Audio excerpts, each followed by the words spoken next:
vou começar então por apresentar aquele que é um caso clínico na miocardiopatia dilatada.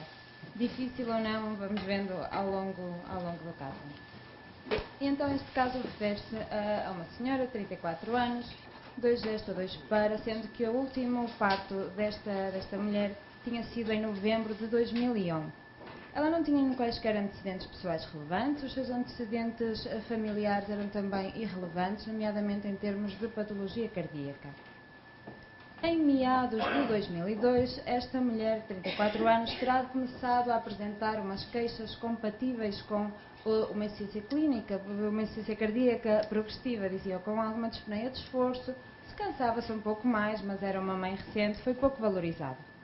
Em dezembro de 2002, consultou o seu médico assistente porque tinha de facto um quadro mais marcado de uma rinorreia, de uma tosse produtiva na última semana e contava também ao seu médico que tinha um agravamento franco da dispneia, já com queixas em repouso e até com dispneia paroxística noturna.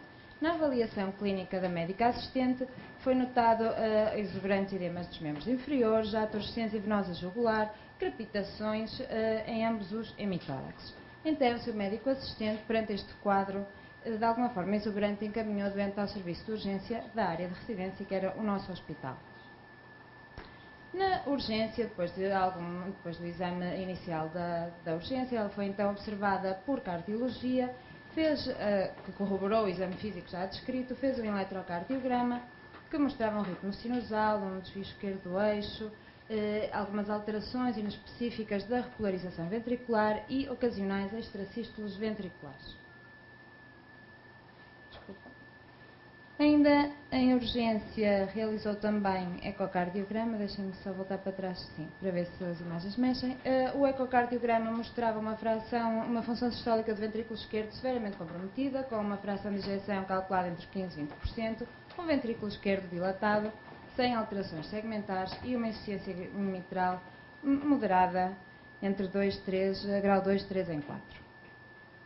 Analiticamente verificou-se uma anemia ligeira, sem grande leucocitose, um proBNP, que era a medição que fazíamos na altura, muito elevado, superior a 15.000 picogramas por mililitro, uma função renal dentro dos limites normais, uma hiponatremia muito ligeira, um aumento da PCR, e uma troponina I muito discretamente aumentada.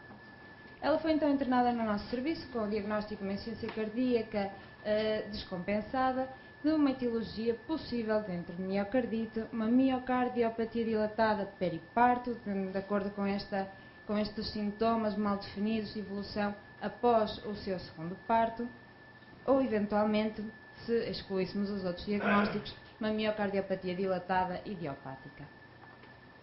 No decurso do internamento, porque a doente não apresentou uma resposta muito favorável à terapêutica instituída, optou-se então por prosseguir para o cateterismo cardíaco, mostrou uma pressão capilar pulmonar muito elevada, com umas resistências pulmonares ainda abaixo das 5 unidades de Wood. As coronárias eram geograficamente normais, o ventrículo esquerdo, mais uma vez, mostrava-se dilatado, com uma função severamente comprometida e uma insuficiência mitral 2 em 4.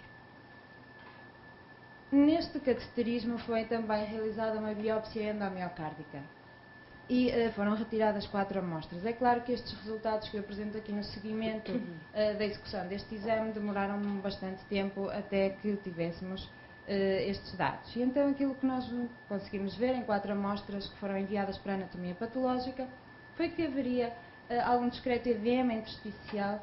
Não tenho certeza se isto é ponteiro, não. Que havia alguns discreto edema intersticial e eu com ligeira hipertrofia focal de alguns núcleos miocárdicos, e podemos ver algumas das fibras musculares mais hipertrofiadas e algumas mais fininhas e atróficas. Desculpa, não é que faça muita diferença. Estes núcleos estarão mais hipertrofiados, traduzindo uma resposta dos miócitos a algum processo de dilatação ventricular, e depois temos algumas fibras mais atróficas com edema intersticial.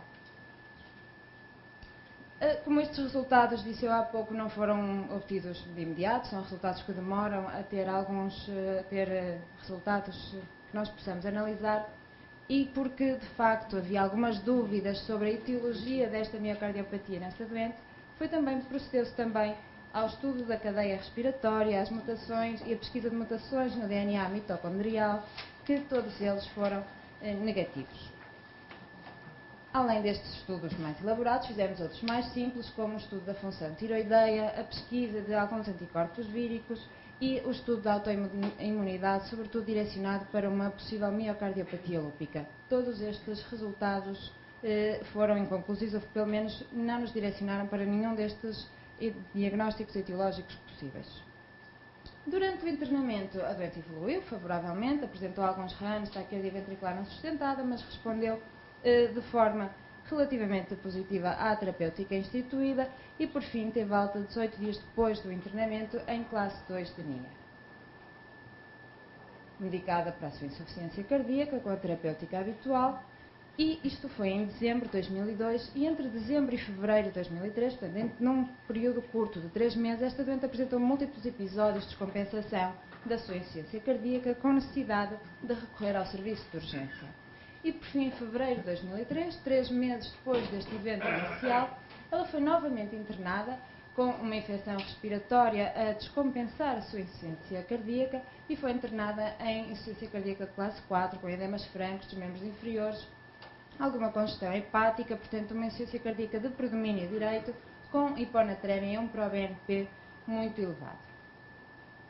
E então, neste contexto de uma doente jovem com uma insuficiência cardíaca de início recente e rapidamente progressiva, com múltiplas descompensações em tão curto espaço de tempo, nesta altura decidiu-se proceder, e com dificuldade em controlar esta sua insuficiência cardíaca e em otimizar o estado clínico da doente, decidiu-se proceder ao estudo pré-transplante cardíaco e propor a doente para um transplante, que ocorreu algum tempo depois, em abril de 2003, decorreu sem complicações, a doente teve alta ao 28º dia pós-operatório, um bocadinho longo este período, mas sem complicações de maior após o transplante. A medicação atual é habitual no transplante cardíaco, com imunossupressão, a doente tem alguma hipertensão arterial e dislipidemia.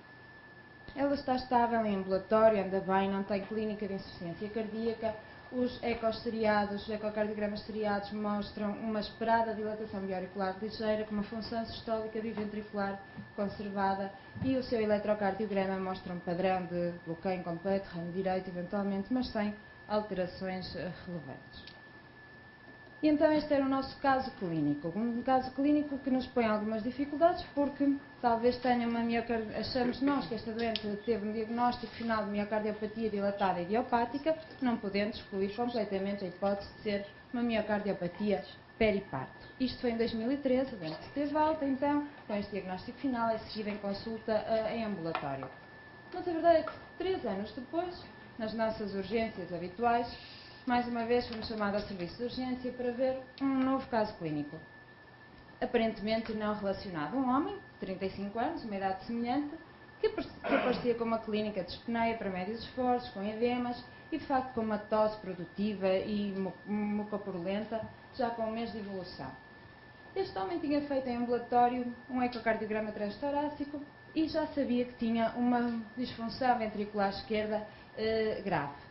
Este era o raio-x deste indivíduo na urgência e este indivíduo foi internado no nosso serviço com diagnóstico de uma insuficiência cardíaca de etiologia não esclarecida, nesta altura, com uma descompensação no contexto de uma provável pneumonia da comunidade. Então, claro, na história clínica deste doente, tivemos que lhe perguntar antecedentes pessoais que eram irrelevantes e os seus antecedentes familiares. Os pais deste indivíduo eram aparentemente saudáveis, tinha tido 3 irmãos, o primeiro dos quais tinha falecido por volta dos 6 meses de idade, ainda lactente, não se sabe qual é o motivo dessa morte. Tinha 2 irmãos mais velhos, sendo que a irmã mais velha era nada mais, nada menos do que a doente do nosso caso anterior. Uma doente com antecedentes, miocardiopatia dilatada já submetida a transplante cardíaco. E tinha sido neste contexto que, umas semanas antes deste internamento, este doente tinha realizado aquele ecocardiograma transtorácico em ambulatório. Mas, de facto, 3 anos depois do transplante cardíaco da sua irmã. Este doente foi então internado no nosso serviço, apresentava este eletrocardiograma, ritmo sinusal, uma má progressão das ondas R na parede anterior.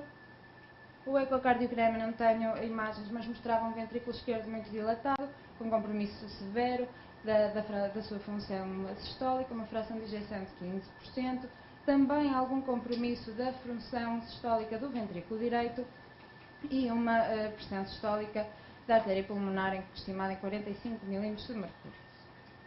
Este doente foi também submetido a cateterismo cardíaco, tinha artérias coronárias normais, tinha um ventrículo esquerdo realmente globoso, a imagem não tem muito boa qualidade, mas tinha de facto um ventrículo esquerdo muito globoso, globalmente hipocontráctil, sem alterações segmentares e com uma insuficiência mitral residual, grau 1 em 4. Em termos dos dados hemodinâmicos, tinha uma pressão capilar de 20 mm de mercúrio e tinha resistências pulmonares bastante baixas. Também no decurso deste cateterismo e no sentido de se haveria dados novos que eventualmente pudéssemos encontrar, foi realizada uma nova biópsia endomiocárdica, nova, não a primeira neste doente, mas já tínhamos dados da irmã prévios, podíamos eventualmente questionar se devíamos ou não fazer a biópsia neste doente. A verdade é que foi feita, fizemos, e a única coisa que encontramos foram dados pouco específicos e sem grande especificidade diagnóstica. Portanto, o que vimos foi alguns fragmentos, algumas fibras de dimensões variáveis, algumas mais hipertrofiadas, outras mais atróficas, pequenas dimensões, com núcleos também grandes e algum edema, alguma fibrose intersticial. Foi nesta altura também colhido sangue periférico para estudo molecular, com pesquisa de mutações no gene MYH7, e que foi negativo, e neste momento estão a decorrer o estudo do gene da lâmina AC. Este doente teve alta, então, ao 16º dia de internamento, e está estável em ambulatório, tem uma prova da marcha que mostra alguma limitação na sua capacidade funcional, tem um Holter de 2007, também sem eventos arrítmicos significativos, e um ano e meio depois deste internamento ele realizou uma ressonância magnética que nos mostra ainda um ventrículo moderadamente dilatado, com 65 mm, mas já com alguma recuperação de função sistólica, embora de 15% para 31%, embora mantenha um compromisso moderado a severo da função sistólica do ventrículo esquerdo, e o ventrículo direito aqui apresenta uma função conservada.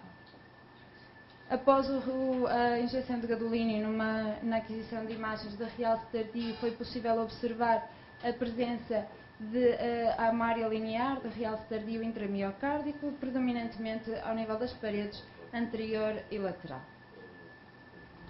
E, porque a família não se esgotava aqui, faltava ainda um irmão mais novo, nesta altura, em 2006, agora sim, este irmão foi chamado ativamente à consulta, apesar de não ter queixas compatíveis com patologia cardíaca.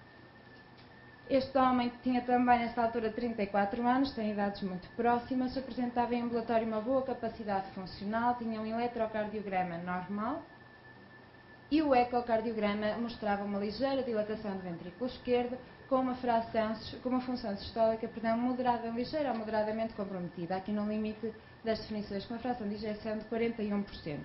Iniciou medicação com IECA e com bloqueador beta, nesta altura, em 2006. Fez um Holter, fez alguns doseamentos analíticos, tinha um BNP inferior a 10 picogramas por mililitros, o Holter não tinha alterações e fez também uma ressonância magnética. E nesta ressonância magnética, também já em 2008, portanto algum tempo já depois daquele ecocardiograma que mostrei há pouco, o ventrículo esquerdo apresentava já dimensões dentro dos limites normais e uma fração de ejeção calculada em 50%. Portanto, também alguma recuperação da função, que daqui terá passado de ligeira a moderada para no limite inferior da normalidade, com bloqueador beta e IECA. E, assim sendo, temos o caso clínico que apresentamos, começou por ser de um caso, um índex, mas que nos levou depois ao estudo na família, 3 indivíduos jovens com miocardiopatia dilatada.